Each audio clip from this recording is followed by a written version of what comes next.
بسم اللہ الرحمن الرحیم۔ السلام علیکم۔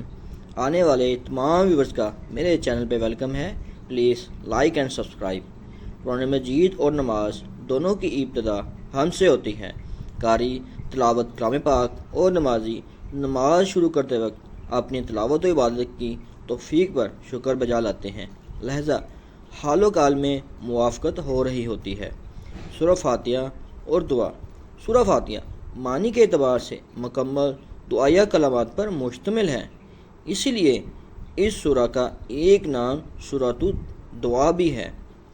دعا مانگنے سے پہلے دعا مانگنے کا آداب ملحوظ رکھنا نہایت ضروری ہے۔ وہ آداب یہ ہیں کہ پہلے اللہ تعالیٰ کی حمد و ثنا بیان کریں، پھر روئے زمین کے سب سے مقدس ہستی حضرت صلی اللہ علیہ وآلہ وسلم پر درود پیش کریں، اور پھر اپنی حاجت عارضی کے ساتھ دعا کریں۔ یہی طریقہ ہمیں حدیث میں سکھایا گیا ہے اور یہی طریقہ حدیث میں وارد ہے، اور نفس نماز سے بھی یہی سبق ملتا ہے کہ پہلے حمد و ثنا، تسبیح و تحلیل، تکبیر، آخری تشہد میں اور درود، اور پھر دعا۔ نیز دعا کے دیگر آداب مثلاً باوضو ہونا، قبلہ رو ہونا اور عاجزی سے مانگنا۔ سورہ فاتحہ عام طور پر نماز میں ہی پڑھی جاتی ہے، جس کے لیے طہارت اور قبلہ رخ ہونا، نیز حال اور کال سے عاجزی کا اظہار کرنا یقینی امر ہے۔ اس لیے سورہ فاتحہ کا نام سورۃ الصلاۃ بھی ہے۔ ایسی دعا کا انتخاب کرنا چاہیے جو زندگی کے تمام پہلوؤں کو جامع ہو، مثلاً اہدنا الصراط المستقیم۔ یہ دعا زندگی کے ہر پہلو کو احاطہ کیے ہوئے ہے۔ اسی طرح ربنا آتنا فی الدنیا حسنۃ، ان جیسی دعاؤں کو حضور اکرم صلی اللہ علیہ وآلہ وسلم نے بہت پسند فرمایا ہے۔ الرحمن الرحیم۔ قرآن کریم جن آیات کا اختتام اسماء الحسنی پر ہوتا ہے، مثلاً الغفور الرحیم، اللطیف الخبیر، سمیع بصیر، عزیز حکیم وغیرہ، حقیقت میں ان صفات کا آیات کے مضمون کے ساتھ گہرا تعلق اور مناسبت ہوتی ہے۔ سورہ فاتحہ میں الرحمن الرحیم کی مناسبت یا پھر طلب ہدایت کی دعا کے عین مطابق ہے۔ کہتے ہیں کہ اسی بنیاد پر سورہ توبہ کی ابتدا بسم اللہ الرحمن الرحیم سے نہیں ہوئی، بلکہ کیونکہ سورہ میں مشرکین سے جہاد اور قتل و قتال کا حکم ہے، جو کہ جلال کا مظہر ہے، جبکہ الرحمن الرحیم صفت اکرامیہ جمالیہ سے تعلق رکھتی ہے۔ واللہ علم بالصواب۔ اللہ تعالیٰ کی حمد و ثنا اور شکر کے دوار پر علت بیان کر دی۔ الحمدللہ رب العالمین، اللہ کی تعریف اور شکر کے وہ پالنے والی ذات ہیں۔ اسی طرح دیگر صورتوں میں بھی یہی طرز و اسلوب اختیار کیا گیا ہے۔ الحمدللہ الذی خلق السماوات والارض میں خلق سما ارض پر شکر ہے۔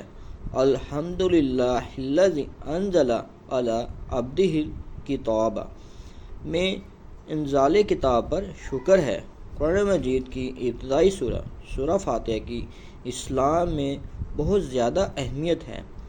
سورہ فاتحہ قرآن مجید کا پہلا اور سب سے اہم باب ہے، اور سورہ فاتحہ کی تلاوت روزانہ کی نمازوں کا ایک لازمی حصہ ہے۔ یہ سورہ پورے قرآن پاک کا ایک جامع خلاصہ ہے، جس میں اسلام کے بنیادی عقائد، اصول اور اقدار شامل ہیں۔ سورہ فاتحہ سورہ کو ام الکتاب یا مدر آف دی کتاب بھی کہا جاتا ہے۔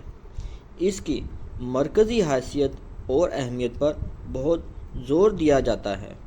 سورہ فاتحہ کی فضیلت، جنت کا دروازہ۔ نبی اکرم صلی اللہ علیہ وآلہ وسلم نے فرمایا، سورہ فاتحہ جنت کی کنجی ہے۔ نماز کے لیے ضروری، نماز کی ہر رکعت میں سورہ فاتحہ پڑھنا فرض ہے۔ قرآن پاک کا خلاصہ۔ یہ سورہ پورے قرآن پاک کو سمیٹتی ہے، جس میں اسلام کے بنیادی اصولوں کا احاطہ کیا گیا ہے۔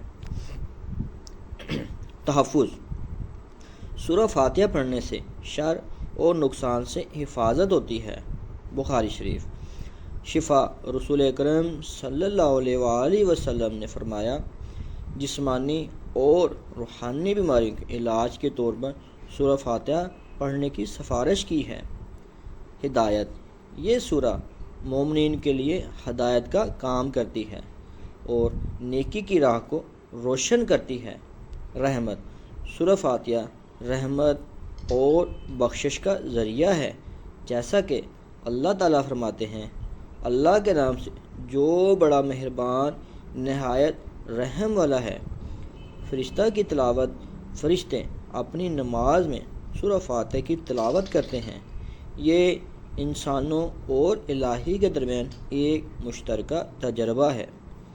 اتحاد: یہ سورہ اللہ تعالیٰ کی وحدانیت پر زور دیتی ہے، مومنین کے درمیان اتحاد کو فروغ دیتی ہے۔ وہی سورہ فاتحہ مکہ میں نازل ہوئی تھی، جو کہ نبی اکرم صلی اللہ علیہ وآلہ وسلم پر قرآن کے نزول کے آغاز کی علامت ہے۔ اسلام میں اہمیت: بنیادی عقائد: سورہ فاتحہ اسلام کے بنیادی عقائد کی توسیع کرتی ہے، باشمول اللہ تعالیٰ کی وحدانیت، محمد صلی اللہ علیہ وآلہ وسلم کی نبوت اور یوم آخرت۔ نماز: سورہ فاتحہ کی تلاوت روزانہ کی دعاؤں کا ایک لازمی حصہ ہے، مومنوں کو اللہ تعالیٰ سے جوڑتا ہے۔ روحانی نشوونما: سورہ فاتحہ روحانی ترقی کی بنیاد کے طور پر کام کرتی ہے، ایمان والوں کو نیکی اور تقوی کی طرف رہنمائی کرتی ہے۔ شفاعت: سورہ فاتحہ شفاعت کا ذریعہ ہے، جیسا کہ رسول اکرم صلی اللہ علیہ وآلہ وسلم نے فرمایا، سورہ فاتحہ پڑھو کیونکہ یہ پڑھنے والوں کے لیے شفاعت ہے۔ اتحاد اور ہم آہنگی: یہ سورہ مومنین کے درمیان اتحاد اور ہم آہنگی کو فروغ دیتی ہے، ان کے مشترکہ عقائد اور اقدار پر زور دیتی ہے۔ آخر میں سورہ فاتحہ کی اسلام میں بہت زیادہ اہمیت ہے، جو قرآن اور اسلامی عقیدے کے لیے ایک گیٹ وے کا کام کرتی ہے۔ اس کی تلاوت ہدایت، حفاظت، رحمت اور شفا کا ذریعہ ہے، اور اس کی فضیلتیں بے شمار اور گہری ہیں۔ اللہ تعالیٰ نے ہمیں سورہ فاتحہ کا فہم اور اس کی برکت عطا فرمائے، اور ہم اسے خلوص اور عقیدت کے ساتھ پڑھنے کی ہمیں توفیق عطا فرمائے۔ اپنا اور اپنے پیاروں کا خیال رکھیں۔ بہت شکریہ۔ السلام علیکم ورحمۃ اللہ وبرکاتہ۔